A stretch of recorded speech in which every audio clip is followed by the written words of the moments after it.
E o supărare, bineînțeles, nu ne așteptam la acest rezultat.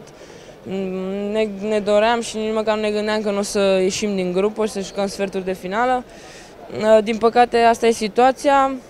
A trecut deja o săptămână de când am ieșit din competiție, au fost destule zile de dezamăgire și de supărare. Trebuie să mergem mai departe. Pentru fiecare urmează competiția de la club, alte provocări. Trebuie să ridicăm capul și să mergem mai departe. A fost presiune pe voi că ați plecat în văzul multora cu medaliile deja la gât? Nu știu, eu nu am simțit niciun fel de presiune, îmi doream foarte mult o medalie și m-am pregătit toată vara numai cu gândul acesta. Din păcate a fost acel meci pierdut împotriva Angolei. Meciul cu Brazilia cred că a fost așa o continuare a stării în care ne aflam după meciul cu Angola. Ne-am trezit destul de târziu, am câștigat două meciuri importante împotriva Muntenegrului și Spaniei. Nu am avut puterea, nici poate psihică și nici fizică, să obținem un punct împotriva Norvegiei și am ieșit din competiție. Nu sunt multe de spus, sunt multe lucruri de analizat. Din păcate, asta e situația, nu pot să vin acum în fața dumneavoastră să spun un motiv pentru care am pierdut, de exemplu, împotriva Angolei și de ce nu am ieșit din grupă. Ce puteți ierta acel meci cu Angola? V-a ridicat moralul? Bineînțeles, ne-a ridicat moralul, mergem mai departe. Urmează alte competiții, asta e viața de sportiv. Trăim multe dezamăgiri. Eu am trăit foarte multe dezamăgiri de când joc handbal. Dacă nu mergeam mai departe, nu reușeam să am și succese. Ce să facem? Aceasta e situația. Puteți ierta meciul acela cu Angola? Trebuie să ne iertăm, nu putem să ne luăm capul pentru un meci. Din păcate, dacă câștigam meciul împotriva Angolei, după 3 meciuri eram calificați în sferturi și nu mai aveam emoții. Ne luptam decât pentru un loc cât mai bun în grupă, ca să nu jucăm împotriva Rusiei, care era pe primul loc în partea cealaltă. Nu știu ce s-a întâmplat.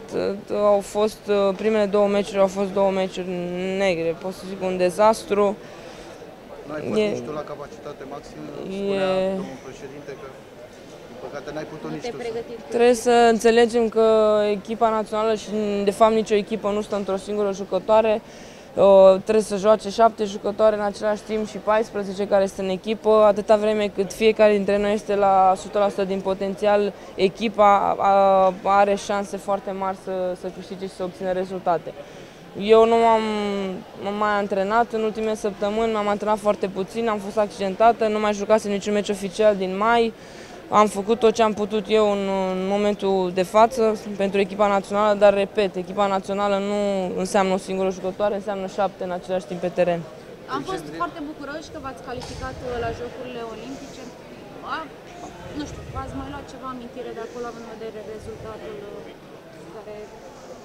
Nu înțeleg la ce te referi. Dacă v-ați luat o amintire, un suvenir, Cu siguranță că ne-am luat. Am ieșit din competiție acum o săptămână, am rămas acolo încă o săptămână, am mers și noi să vedem alți sportivi, am cumpărat suveniruri, nu puteam să ne închidem în camere și să nu mai ieșim din camere pentru că am pierdut. Pentru că asta e situația. Dacă nu știm să ne ridicăm după eșecuri, cum putem să câștigăm în continuare? Decembrie va arăta altfel, crezi, Cristina?